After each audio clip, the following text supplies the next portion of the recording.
Resolutions. Did you set one this year? It's always interesting that we set New Year's resolutions as this new beginning, this new opportunity. The funny thing is they're always about a promise to us. Now when it's a promise to someone else, we're more likely to keep it. But yet when it's a promise to ourselves, we struggle with keeping those promises. In fact, it says that only 12% of people actually fulfill their New Year's resolutions.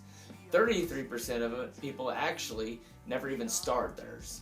See, what's interesting about that is that when we talk about our life with God, as we talk about making room for God and having a place that God can live inside of us and live and breathe, so often He is our least priority.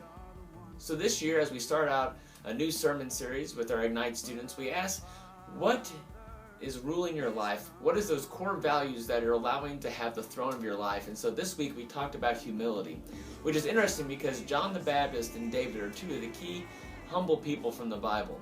It's weird because John, as he enters towns, people ask him if he's Elijah, if he's the Messiah, if he's the one. And when he's asked these questions, it'd be easy for him to respond to, no, but I'm the one that's baptized thousands of people. No, I'm the one that's prepared the way for the Maker. No.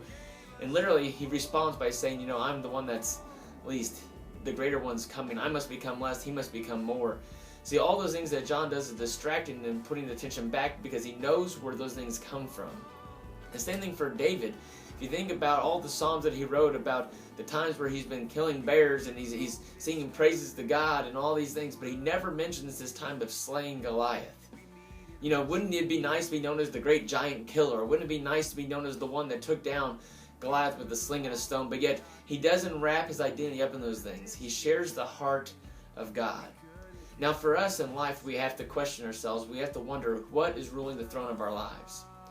And that's where God is vitally important to us, because sometimes we have to understand if we're not satisfied with God, are we really going to be satisfied with life?